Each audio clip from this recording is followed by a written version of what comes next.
नमस्कार, आप देख रहे हैं संसद टीवी। मैं हूं आपके साथ अमृता चौरसिया। लेकर हाजिर हैं आपके सामने तमाम ताज़ा तरीन खबरें, अंतर्राष्ट्रीय सुर्खियां, राष्ट्रीय खबरें, खेल जगत और मौसम का हाल। लेकिन आइए शुरुआत करते हैं हेडलाइंस के साथ। कर्नाटक विधानसभा चुनाव की तारीखों का ऐलान। 224 सदस्यों वाली विधानसभा के लिए एक चरण में 10 मई को होगा मतदान। 13 मई को नतीजों का ऐलान। विपक्षी सदस्यों के अवरोध के चलते राज्यसभा में गतिरोध बरकरार। लगातार 12वें दिन नहीं चल सका प्रश्नकाल और शून्यकाल। अवरोध के बीच ही जल संसाधन संबंधी स्थायी समिति की रिपोर्ट पेश। लोकसभा से प्रतिस्पर्धा संशोधन विधेयक बिना चर्चा ध्वनिमत से पारित। संसद की संयुक्त समिति को भेजा गया वन संरक्षण संशोधन विधेयक 2023। स्थगन प्रस्ताव के सभी नोटिस लोकसभा अध्यक्ष ने किए नामंजूर। कई वैश्विक चुनौतियों के बावजूद सबसे तेजी से बढ़ती प्रमुख अर्थव्यवस्था भारत। समिट फॉर डेमोक्रेसी 2023 को डिजिटल माध्यम से प्रधानमंत्री का संबोधन। कहा, लोकतंत्र की जननी भारत। संवैधानिक शासन का मतलब लोकतंत्र के 3 अंगों के बीच परस्पर सामंजस्य और सतत संतुलन। IIPA के 69वें स्थापना दिवस समारोह में उपराष्ट्रपति जगदीप धनखड़ का संबोधन। राजनेताओं और बुद्धिजीवियों से संकीर्ण राजनीति से ऊपर उठने की अपील।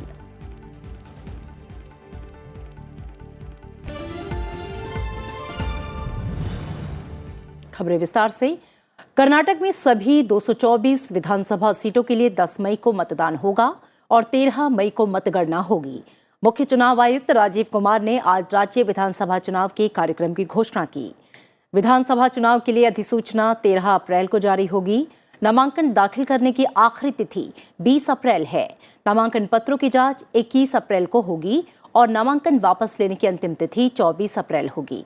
राज्य में एक चरण में 10 मई को मतदान होगा और 13 मई को मतगणना होगी। निर्वाचन आयोग हमेशा की तरह स्वतंत्र, निष्पक्ष और प्रलोभन मुक्त चुनाव सुनिश्चित करेगा। Assembly elections for 2023 would be like this. The Gazette notification would be issued on 13th of April. Last date of making nominations would be 20th of April. Date of scrutiny would be 21st April 2023. After that, the withdrawal of the candidature can be up to 24th of April. The polling will take place on 10th of 5 in single phase and day of counting would be 13th of May. Karnataka में 80 वर्ष से अधिक उम्र के लोगों और दिव्यांग मतदाताओं के लिए घर से मतदान करने की सुविधा उपलब्ध होगी। कर्नाटक में कुल 224 विधानसभा सीटें हैं। फिलहाल बीजेपी सत्ता में है और कांग्रेस मुख्य विपक्षी दल की भूमिका में है। जेडीएस प्रदेश में तीसरी बड़ी राजनीतिक ताकत है। That for the first time, this facility for voting from home would be available in Karnataka to the 80+ voters and also to the persons with disabilities. It has been a very successful and very reassuring and very happy experience for all of us in the commission. To just report through you, in recently 5 state elections which we have had recently, Himachal, Gujarat, Tripura, Meghalaya and Nagaland, over 73,200 persons with disabilities and 80+ senior citizens, we have been able to go to their house and take their votes. Lok Sabha में विपक्ष के अवरोध के बीच एक विधेयक को बिना चर्चा के पारित किया गया। निचले सदन में गतिरोध जारी रहने से एक बार के स्थगन के बाद बैठक सोमवार 11 बजे तक के लिए स्थगित कर दी गई। इससे पहले सुबह 11 बजे कार्यवाही शुरू होते ही कांग्रेस सहित कुछ विपक्षी दलों के सदस्य नारेबाजी करने लगे और आसन के निकट पहुंच गए। पीठासीन सभापति भृतहरि महताब ने सदस्यों से अपने स्थान पर जाने और सदन चलने देने की अपील की। इसके बाद कार्यवाही दोपहर 12 बजे तक स्थगित कर दी गई। May I request honorable members to be on your chair. It is not the responsibility of the chair alone to run the house. House stands adjourned till 12 o'clock. एक बार के स्थगन के बाद दोपहर 12 बजे बैठक शुरू होने पर पीठासीन सभापति रमा देवी ने आवश्यक दस्तावेज सदन में प्रस्तुत कराए। इस दौरान कांग्रेस सदस्य आसन के समीप आकर नारेबाजी करने लगे। हंगामे के बीच ही केंद्रीय वन, पर्यावरण और जलवायु परिवर्तन मंत्री भूपेंद्र यादव ने वन संरक्षण संशोधन विधेयक 2023 पेश किया। उन्होंने विधेयक को संयुक्त समिति के विचारार्थ भेजने का प्रस्ताव रखा, जिसे ध्वनिमत से मंजूरी मिल गई। वित्त मंत्री निर्मला सीतारमण ने विपक्षी सदस्यों के शोर शराबे के बीच प्रतिस्पर्धा संशोधन विधेयक 2022 को सदन में विचार और पारित करने के लिए रखा। सदन ने विपक्ष के संशोधनों को खारिज करते हुए यथा संशोधित विधेयक को बिना चर्चा के ध्वनिमत से मंजूरी दी। माननीय मंत्री जी अब यह प्रस्ताव करें कि यथा संशोधित विधेयक को पारित किया जाए। Madam, I rise to move that the bill as amended be passed. प्रश्न यह है कि विधेयक यथा संशोधित विधेयक को पारित किया जाए। जो सदस्य इसके पक्ष में है वे हाँ कहें, जो सदस्य विरोध में है वे नहीं कहें। मेरे विचार में निर्णय हाँ वालों के पक्ष में हुआ, हाँ वालों के पक्ष में हुआ, प्रस्ताव स्वीकृत हुआ और विधेयक यथा संशोधित पारित हुआ। पीठासीन सभापति रमा देवी ने आसन के पास आकर नारेबाजी कर रहे विपक्षी सदस्यों से कार्यवाही चलने देने और अपने स्थान पर जाने का आग्रह किया। शोर शराबा नहीं थमा तो उन्होंने कार्यवाही सोमवार 3 अप्रैल सुबह 11 बजे तक के लिए स्थगित कर दी। सभा की कार्यवाही सोमवार दिनांक 3 अप्रैल 2023 को प्रातः 11 बजे तक के लिए स्थगित की जाती है। लोकसभा ने वन संरक्षण संशोधन विधेयक 2023 को संसद की एक संयुक्त समिति को भेजने का निर्णय लिया। केंद्रीय वन, पर्यावरण और जलवायु परिवर्तन मंत्री भूपेंद्र यादव ने सदन में विपक्षी सदस्यों के अवरोध के बीच वन संरक्षण संशोधन विधेयक 2023 पेश किया। विधेयक को केंद्रीय मंत्री ने संसद की एक संयुक्त समिति के विचारार्थ भेजने का प्रस्ताव रखा, जिसे सदन ने ध्वनिमत से मंजूरी दी। केंद्रीय वन, पर्यावरण और जलवायु परिवर्तन मंत्री ने संयुक्त समिति में लोकसभा से 19 सदस्यों के नाम प्रस्तावित किए। समिति में 2 सदस्य लोकसभा अध्यक्ष मनोनीत किए जाएंगे और 10 सदस्य राज्यसभा के होंगे। उन्होंने कहा कि समिति अगले संसद सत्र के पहले सप्ताह के अंतिम दिन तक अपनी रिपोर्ट पेश करेगी। वन और जैव विविधता के संरक्षण की समृद्ध परंपरा को आगे बढ़ाने के लिए वन संरक्षण अधिनियम 1980 के दायरे को व्यापक बनाने की जरूरत महसूस होने पर संशोधन विधेयक लाया गया है। Honorable Speaker, Madam, I move that the Forest Conservation Amendment Bill 2023 be referred to a joint committee of the Houses consisting of the following 19 members of this House. The quorum shall be 1/3 of the total number of members of the joint committee. That the committee shall make a report to this House by the last day of first week of next session. That in other respect, the rules of procedure of the House relating to parliamentary committee shall apply. Adani मुद्दे पर JPC गठित करने की मांग कर रहे विपक्षी सदस्यों के अवरोध के कारण राज्यसभा की बैठक एक बार के स्थगन के बाद सोमवार तक के लिए स्थगित कर दी गई। सुबह 11 बजे सदन की कार्यवाही शुरू होने के मात्र 5 मिनट के बाद ही अवरोध की वजह से दोपहर 2 बजे तक स्थगित कर दी गई थी। उच्च सदन में आज भी शून्यकाल और प्रश्नकाल नहीं हो पाया। बैठक शुरू होते ही कांग्रेस और कुछ विपक्षी दल अडानी समूह से जुड़े मुद्दे की जांच के लिए जेपीसी गठित करने की मांग करते हुए आसन के समीप आकर नारेबाजी शुरू करने लगे। शोर शराबे के बीच ही सभापति जगदीप धनखड़ ने आवश्यक दस्तावेज सदन के पटल पर रखवाए। फिर उन्होंने सदन को सूचित किया कि उन्हें नियम 267 के तहत 8 नोटिस मिले हैं। सभापति ने सदस्यों से शांत रहने और कार्यवाही चलने देने की अपील की, लेकिन सदन में व्यवस्था बनते न देख उन्होंने बैठक दोपहर 2 बजे तक स्थगित कर दिया। Honorable members, I have received 8 notices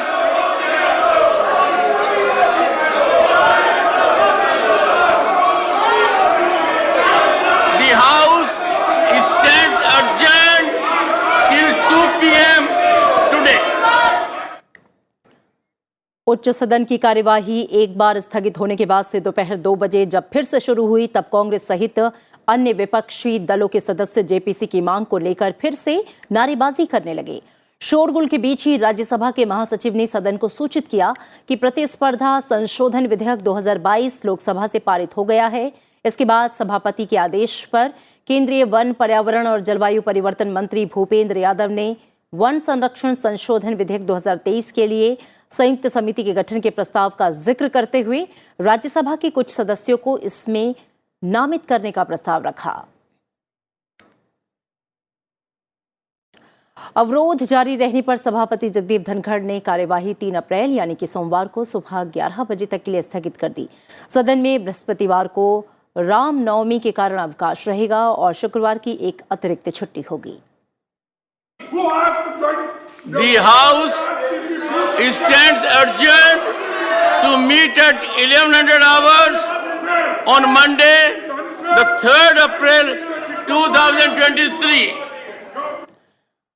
Bharat को लोकतंत्र की जननी बताते हुए प्रधानमंत्री नरेंद्र मोदी ने कहा है कि कई वैश्विक चुनौतियों के बावजूद देश सबसे तेजी से बढ़ती हुई प्रमुख अर्थव्यवस्था बन गया है और इससे ये साबित होता है कि लोकतंत्र अच्छा कर सकता है।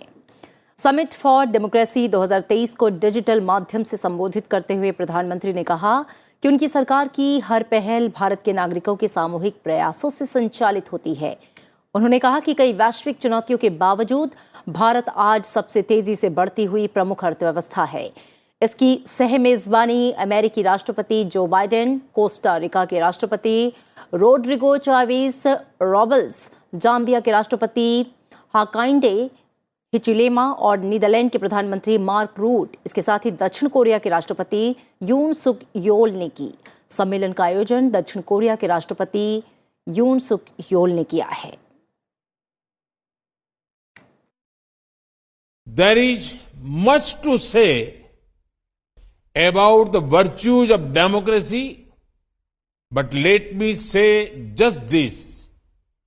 India, despite the many global challenges, is the fastest growing major economy today. This itself is the best advertisement for democracy in the world. This itself says that democracy can deliver. राष्ट्रपति द्रौपदी मुर्मू ने आज राष्ट्रपति भवन में उत्तर प्रदेश और राजस्थान समेत 6 राज्यों के सांसदों से मुलाकात की, जिसमें इन राज्यों के सांसदों के तौर पर लोकसभा अध्यक्ष ओम बिरला, प्रधानमंत्री नरेंद्र मोदी, रक्षा मंत्री राजनाथ सिंह भी मौजूद रहे। राष्ट्रपति द्वारा शुरू किए गए जलपान पर मुलाकात कार्यक्रम में राष्ट्रपति की संसद के दोनों सदनों के विभिन्न राज्यों के सदस्यों से ये 5वीं मुलाकात थी। राष्ट्रपति भवन की सांस्कृतिक केंद्र में उत्तर प्रदेश, राजस्थान, मिजोरम, नागालैंड, त्रिपुरा और सिक्किम के सांसदों से जलपान पर मुलाकात की। राष्ट्रपति द्रौपदी मुर्मू ने लोकसभा और राज्यसभा के सदस्यों से जलपान पर मुलाकात के कार्यक्रम की 15 मार्च 2023 से शुरुआत की थी और इस दिन आंध्र प्रदेश, कर्नाटक, केरल, हरियाणा से संसद के दोनों सदनों के सदस्यों को आमंत्रित किया गया था।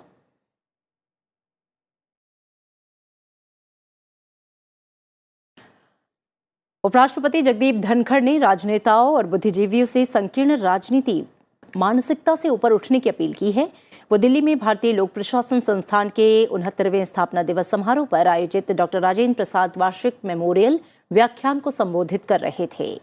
उपराष्ट्रपति ने कहा कि संसद या संसद के बाहर किसी भी मुद्दे पर विचार देते हुए नेताओं को राजनीतिक विचारधारा से ऊपर उठकर सोचना चाहिए। उन्होंने कहा कि राजनीतिक मतभेद की वजह से देश का व्यापक हित कतई प्रभावित नहीं होना चाहिए।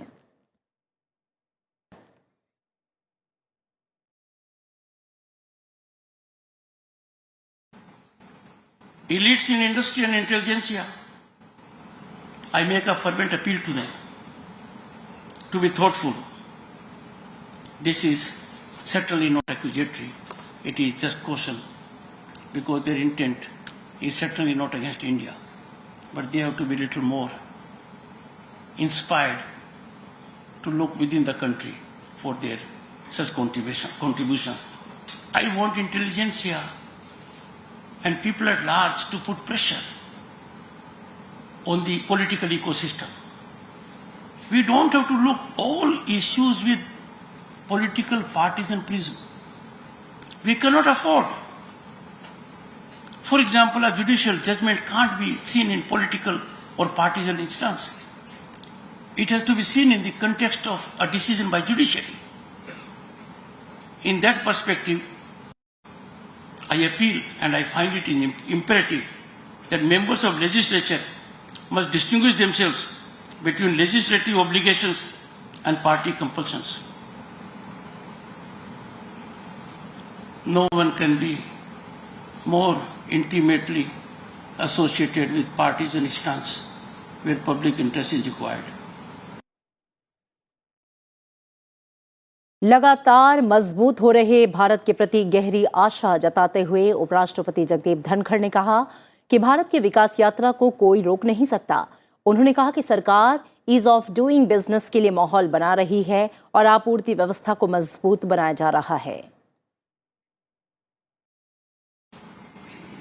Today, friends, India is on the rise, and I would say India is on the rise as never before. The rise of India is unstoppable. It is inspired by a surge of aspirations and innovations and validated by the achievements of our citizens. Friends, certain things are happening in a very silent manner.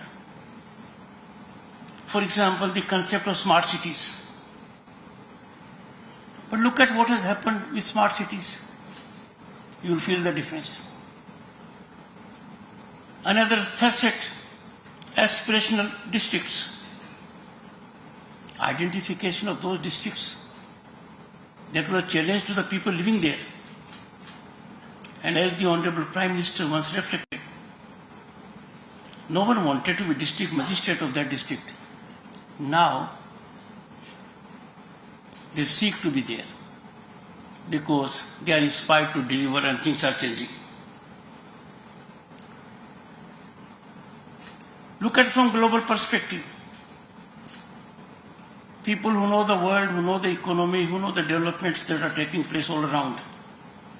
We are favorite global destination of opportunity, innovation and investment. And why not? We have proved it. Our 90,000 innovators, startups are the partners in this astounding, phenomenal success. उपराष्ट्रपति जगदीप धनखड़ ने कहा कि संवैधानिक शासन का मतलब लोकतंत्र के 3 अंगों के बीच परस्पर सामंजस्य और सतत संतुलन है।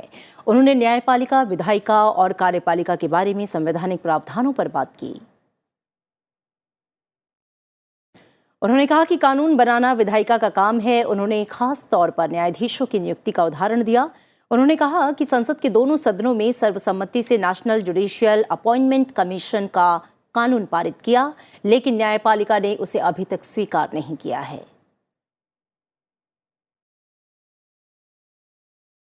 There is urgent need for these institutions to scrupulously adhere to their respective domain. There exists a clear separation of power among these 3 wings of the Constitution. Primacy of mandate of the people, and why I focus on that. In democracy, it is will of the people that has to prevail. I would make a reference to National Judicial Appointments Commission as an example. There was near unanimity in Parliament. The entire Lok Sabha voted for it. There was no abstention. In Rajya Sabha, there was no opposition. There was one abstention. As constitutionally required, 16 state legislatures endorsed it.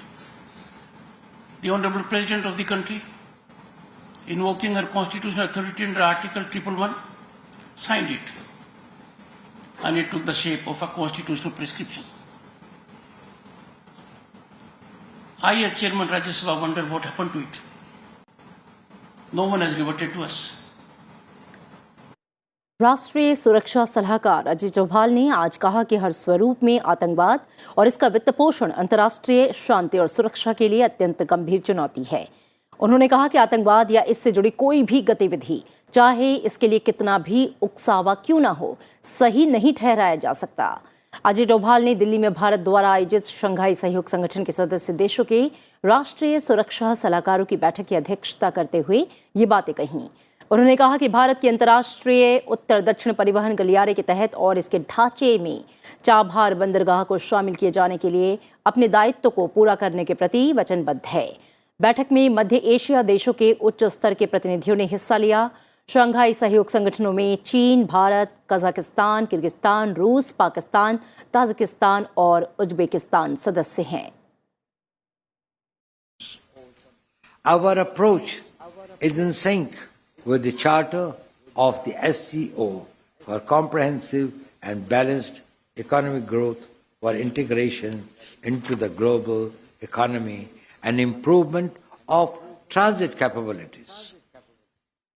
India is also committed to fulfilling our obligations under the International North-South Transport Corridor and for the inclusion of the Chabahar port within the framework of INSTC. Though India became a member of the SCO only in June 2017, our relations with the SCO countries go back to several centuries. और आइए अब नजर डालते हैं कुछ और प्रमुख समाचारों पर। राष्ट्रपति द्रौपदी मुर्मू ने स्वस्थ लोकतंत्र के लिए सही जानकारी को ऑक्सीजन करार देते हुए भारतीय सूचना सेवा अधिकारियों से तकनीक का उपयोग करने और फर्जी विमर्श गढ़ने के लिए मीडिया, विशेष रूप से सोशल मीडिया के दुरुपयोग की प्रवृत्ति को रोकने के लिए समर्पण के साथ काम करने का आग्रह किया। लोकसभा सचिवालय ने लक्षद्वीप लोकसभा क्षेत्र का प्रतिनिधित्व कर रहे राष्ट्रवादी कांग्रेस पार्टी के नेता मोहम्मद फैसल पीपी की सदस्यता बहाल कर दी है। फैसल को एक आपराधिक मामले में दोषी ठहराए जाने और 10 साल के कारावास की सजा सुनाए जाने के बाद जनवरी में निचले सदन की सदस्यता से अयोग्य करार दिया गया था। रूस के संघीय विधानसभा के राज्य ड्यूमा के उपाध्यक्ष एलेक्जेंडर बाबाकोव के नेतृत्व में रूस के एक संसदीय प्रतिनिधिमंडल ने संसद भवन परिसर में राज्यसभा के उपसभापति हरिवंश से मुलाकात की। इस दौरान भारत रूस संबंधों के साथ अन्य मुद्दों पर चर्चा हुई। सुप्रीम कोर्ट ने केंद्र सरकार की वो याचिका विचारार्थ स्वीकार कर ली है जिसमें जमाकर्ताओं को भुगतान के लिए सहारा समूह द्वारा सेबी के पास जमा 24,000 करोड़ रुपए में से 5,000 करोड़ रुपए का आवंटन करने का अनुरोध किया गया है। राष्ट्रीय कंपनी विधि अपीलीय न्यायाधिकरण ने गूगल पर 1337 करोड़ 76 लाख रुपए के जुर्माने को बरकरार रखा है। एनसीएलटी ने जुर्माना राशि 30 दिन के भीतर जमा करने को कहा है। देश में एक दिन में कोरोना के 2,151 नए मामले सामने आए हैं। पिछले 5 महीने में सामने आए ये सर्वाधिक दैनिक मामले हैं। वहीं उपचाराधीन मरीजों की संख्या बढ़कर 11,903 पर पहुंच गई है। विश्व बैंक ने ग्रामीण जल आपूर्ति कार्यक्रम के लिए कर्नाटक को 36.3 करोड़ अमेरिकी डॉलर की मंजूरी दी है। इससे 20 लाख ग्रामीण परिवारों को उनके घरों में नलों से स्वच्छ पेयजल की आपूर्ति की जा सकेगी। अमेरिका के राष्ट्रपति जो बाइडेन ने इजरायल के प्रधानमंत्री बेंजामिन नेतन्याहू को न्यायिक प्रणाली में सुधार संबंधी विवादित योजना को वापस लेने की सलाह दी, लेकिन नेतन्याहू ने इसे मानने से इनकार करते हुए कहा कि उनका देश अपने निर्णय स्वयं लेता है। म्यांमार की सैन्य सरकार ने राजनीतिक विरोधियों पर लगाम लगाने के अपने अभियान के तहत एक और बड़ा कदम उठाया है। सरकार ने चुनावों से पहले तय समय सीमा के अंदर पंजीकरण नहीं कराने पर दर्जनों विपक्षी दलों को भंग कर दिया है। इनमें अपदस्थ नेता आंग सान सूची की पार्टी भी शामिल है। मध्य इक्वाडोर में हुए भीषण भूस्खलन में मृतकों की संख्या बढ़कर 8 हो गई है, जबकि 60 से अधिक लोग अब भी लापता हैं। भूस्खलन के कारण कम से कम 50 मकान ढह गए।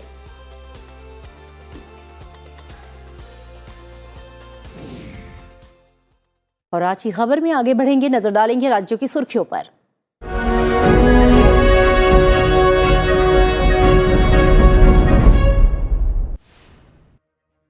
केंद्रीय गृह मंत्री अमित शाह 1 अप्रैल को मिजोरम का 1 दिवसीय दौरा करेंगे और इस दौरान वो 2414 करोड़ रुपए की विकास परियोजनाओं का उद्घाटन और शिलान्यास करेंगे।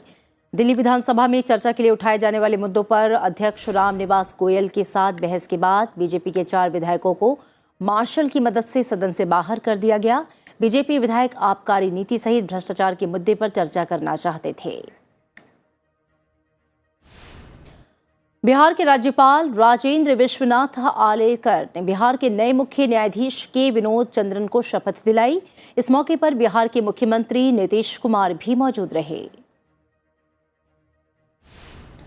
हिमाचल प्रदेश के मुख्यमंत्री सुखविंदर सिंह सुक्खू ने चंडीगढ़ में पंजाब के मुख्यमंत्री भगवंत सिंह मान के साथ विभिन्न द्विपक्षीय मामलों पर चर्चा की। इस दौरान दोनों नेताओं के बीच हिमाचल में वाटर सेस को लेकर भी विस्तृत विचार विमर्श हुआ। उत्तर प्रदेश के मुख्यमंत्री योगी आदित्यनाथ ने कुशीनगर के खड्डा तहसील में 451 करोड़ रुपए की 106 विकास परियोजनाओं का उद्घाटन और शिलान्यास किया। उत्तराखंड के मुख्यमंत्री पुष्कर सिंह धामी ने नैनीताल के रामनगर में विभिन्न विकास योजनाओं का लोकार्पण किया और शिलान्यास किया। उन्होंने कहा कि ये विकास कार्य आने वाले समय में इस क्षेत्र की प्रगति में एक आधार स्तंभ बनेंगे।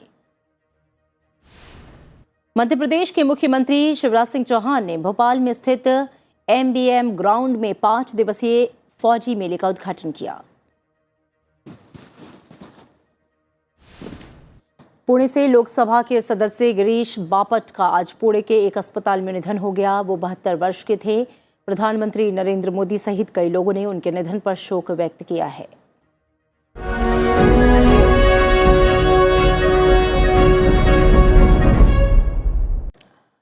नामीबिया से भारत लाए गए चीतों में से एक चीते ने 4 शावकों को जन्म दिया है। केंद्रीय पर्यावरण मंत्री भूपेंद्र यादव ने ये जानकारी साझा की है। चलते चलते आपको छोड़ जाते हैं इनकी सुंदर तस्वीरों के साथ। अपना ख्याल रखिए और देखते रहिए संसद टीवी। नमस्कार।